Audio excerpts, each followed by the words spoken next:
esse canal não é oficial do Flow, é feito por um fã. A gente aprecia o serviço dele e dá um like aí e se inscreva. Onde foi que o PT se perdeu, cara? Cara, eu acho ali... Foi uma conjunção de fatores, né? Eu acho que o Brasil se perdeu. Eu responderia a pergunta assim, onde é que o Brasil se perdeu? O que aconteceu? Teve alguns erros de política econômica durante o primeiro mandato da Dilma? Teve. Eu já escrevi sobre isso, já comprei briga com petista. Ah, sério? Rola umas brigas assim? Eu falei, pô, você tem que... Isso não é uma crítica destrutiva, é o seguinte, ó, tais decisões foram erradas. Qual é o problema de eu dizer que um governo do PT... É que você não pode criticar, né, o PT. Não, você tem que fazer balanço das coisas. Agora, cometeu alguns erros de política econômica? Sim. Sim. Mas depois que ela foi reeleita e que ela foi tentar corrigir, começou uma sabotagem do Eduardo Cunha com o Aécio Neves. Começou uma sabotagem. Ao invés de tomar as medidas para corrigir, tomaram medidas para agravar. A chamada pauta bomba. Era assim que a imprensa chamava. Sim, eu lembro. Pauta bomba. Mas por que eles tinham apoio do Congresso? Pra pautar e passar essas paradas? Então, aí tem várias teses, né? A que me parece a mais razoável é o seguinte: se deixassem ela corrigir os erros que ela cometeu, que não eram uma enormidade, sabe? Na minha opinião. Tá ok. Tá? Cometeu erros, esses erros trouxeram problemas, mas eram corrigíveis. Era possível corrigir. Como o Fernando Henrique cometeu erros, foi reeleito, deu aquela bafafá todo com o dólar e tal. Mas você pode falar isso de qualquer presidente, até do Bolsonaro. Exato. Então, ela tinha um mandato para corrigir. Ela tinha 4 anos para corrigir. E eu acho que o MDB e o PSDB viram ali uma oportunidade de decidir a parada. Sabe? Falar, se deixar 4 anos, o PT pode corrigir e em 18 vai estar o Lula aí. O Lula vai estar, entre aspas, disponível, ele volta para o poder. Então eu acho que eles ali deram um bote.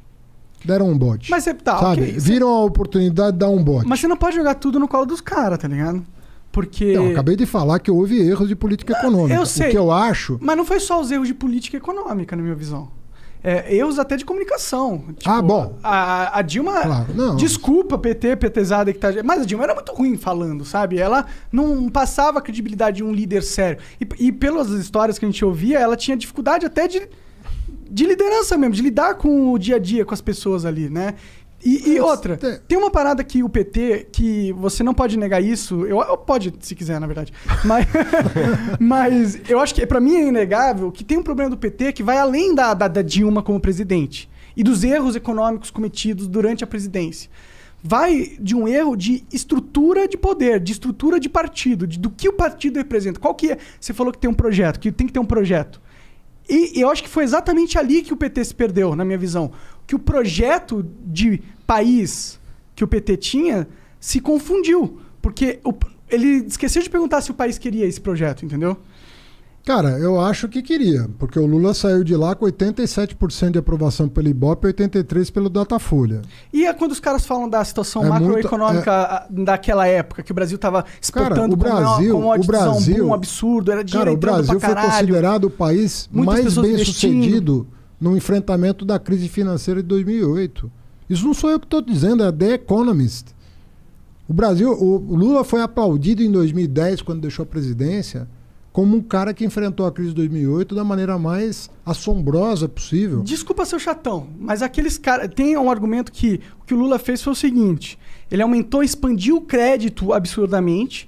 Sim. Então ele fez com que a disponibilidade... Não foi absurdamente, expandiu o crédito, mas não, absurdamente por quê? O argumento que usa é que é absurdamente, porque é nocivo, a ponto que você cria um endividamento muito grande da população o Brasil e depois ele não consegue pagar. É um dos países que menos utiliza o crédito como alavanca, até porque os bancos são tão concentrados que a taxa de juro aqui pro tomador é um absurdo. Mas mesmo agora que a taxa de juro do governo tá baixa, vai num banco pedir empréstimo para você ver quanto você vai pagar. Mas eu lembro da época do PT, do Lula, que era pessoas conseguindo empréstimo para carro, empréstimo para casa, empréstimo para móvel, muito mais fácil do que hoje em dia. Compara com qualquer e eu país vejo essas desenvolvido. pessoas hoje e elas estão passando mal financeiramente. Porque elas contraíram muita dívida e hoje não tem dinheiro para pagar. Compara com qualquer país desenvolvido. O que alavanca o capitalismo é crédito.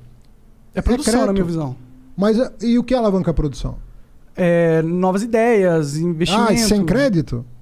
Meu amigo, sem crédito não se vai até a esquina no capitalismo. Mas o crédito é o combustível. Antes, para você pôr combustível, você tem que ter uma máquina. A máquina é muito mais importante do que o combustível. Não adianta você pôr crédito numa máquina que bebe combustível pra caralho. O que você vai fazer? Você vai estar colocando crédito numa máquina furada que no futuro não vai dar lucro. Mas e primeiro, aí você está investindo vamos separar. Não é o crédito que move a economia. Vamos falar de dois tipos de crédito. Tem o crédito para o consumidor e tem o crédito para o produtor. São duas coisas completamente diferentes. Mas igualmente importantes. Igualmente importantes. Ou seja, se o cara se o cara, por exemplo, consegue organizar a vida dele e faz caber a prestação dentro da renda dele, pô, ele toca a vida com crédito. É ótimo para a economia, é isso? Mas não é isso que acontece com o brasileiro. Dada a nossa inteligência financeira, que é baixíssima. Cara, você não tinha um problema grave. Você veio a ter problema depois que a crise se instalou. 50% das famílias estão endividadas hoje. Agora, mas não estavam. Não estavam. Eu não estou negando coisas que você está falando, até porque a gente não precisa concordar em tudo. Claro. Né? E a gente também dá pesos específicos diferentes para os problemas que a gente reconhece. Mesmo quando você fala, não, tinha um problema de comunicação, mas qual é o peso disso na tragédia que aconteceu? O que eu acho, e isso não sou eu que estou dizendo, até o presidente do PSDB veio a público em 2018 reconhecer. Nós erramos, PSDB falando, nós erramos... Para mim é uma merda também, mas tudo bem. Não, nós erramos de fazer o impeachment, nós erramos de entrar no governo Temer, nós erramos de contestar o resultado eleitoral. Eles disseram isso. Ou seja, cara, a pior coisa para a democracia, que você fala, a democracia tem 1 milhão de problemas. Tem, mas de novo, vai fazer o quê? Vai fazer uma ditadura? Não. Então não tá em pauta isso, certo? Por mais que o Bolsonaro queira dar golpe, caramba, eu não acho que o brasileiro vai aceitar as provocações dele. Também não acho. Tá certo? Nós vamos lutar pela liberdade. Pô, liberdade é um negócio muito importante, cara. O fato da gente poder estar aqui e você poder falar qualquer coisa, poder falar qualquer coisa, e o cara que tá ouvindo poder pensar formar o juízo dele, pensar qualquer coisa. Pô, essa é a graça toda. Mas não é bem verdade isso no Brasil, né? Não, mas é cada vez mais. 10 anos atrás você não estaria aqui com esse programa, entendeu? Com certeza. Então, na ditadura você não estaria aqui falando o que você está falando, você já estaria preso, cara. Com certeza. Estão tentando, você sabia, né? É sério, não tô brincando não, tô sendo investigado pela DENARC. Pelo quê? Porque eu fumo tabaco orgânico ao vivo. Pois é. Entendeu? Mas por isso que eu falo, a gente não chegou numa liberdade de expressão que a gente gostaria ainda. Não chegou, não vive nesse país. Mas você já estaria preso em outra... Não, tá melhor do que a Arábia Saudita, com certeza. Tá melhor que a ditadura brasileira, com certeza. De muitos anos atrás, sim. Não é tanto assim. Quantos para um país é pouca coisa. Não, 85 acabou. Eu sei, mas tipo... É pouca coisa. Mas o Brasil comparado ao mundo, né? É que a gente tá num mundo globalizado agora. Nós estamos menos do que nós deveríamos. Não tem como se comparar com a gente passado. Nós não temos inserção hoje. Cara, nós brigamos com todo mundo. Em 2 anos, nós conseguimos criar um salseiro no mundo. Você deve conhecer alguém que está fora do Brasil. Da sua confiança. Liga para esse cara, ou manda um zap para ele, para não gastar ter urbano, e fala para ele assim, como é que tá a imagem do Brasil aí? Não me pergunte em que país ele está. Em qualquer país do mundo, um cara da sua confiança, se você ligar para ele agora, que eu vivo, o cara vai falar, isso aqui tá uma merda. A imagem do Brasil tá... Tá os caras que estão doentes. Cara, tá uma loucura isso aqui. Os caras que estão destruindo a Amazônia. Não, mas não é tudo, cara. A OMS acha que o Brasil é o pior exemplo. Aí, pra onde você perguntar? Não, o brasileiro também acha.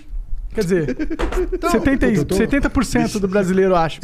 Então, cara, tem alguma coisa errada. Quando eu falo pra você de projeto, você tava falando com razão. Todo governante busca estabilidade. Porra. Claro. Fazer o quê? Quem botou os deputados ali não foi ele. Elegeram, né? Aqueles caras. Todo mundo que tá ali tem voto. Então alguém pôs lá. Você tem que batalhar pela sua governabilidade. Pô, mas qual é o teu projeto? O que o Brasil vai ser ao final desses 4 anos? O que, que nós aprendemos? O que, que nós melhoramos como sociedade? O que, que nós nos aperfeiçoamos como seres humanos? O que, que a gente... Sabe? Porque até na dor se aprende. Não é verdade, teve azar de pegar a pandemia. Teve cara que pegou a pandemia e dobrou a popularidade. Aquela menina, falo menina no sentido positivo, da Nova Zelândia lá, estava arriscada não se reeleger, cresceu com a crise. Porque lá foi realmente, eles lidaram muito bem com a crise, né? Ninguém morreu. Então, não é verdade que numa crise um povo não possa aprender com o sofrimento, mas pode aprender também. Mesmo jeito que numa crise conjugal, numa crise familiar, numa crise dos negócios, você pode sair mais forte dela.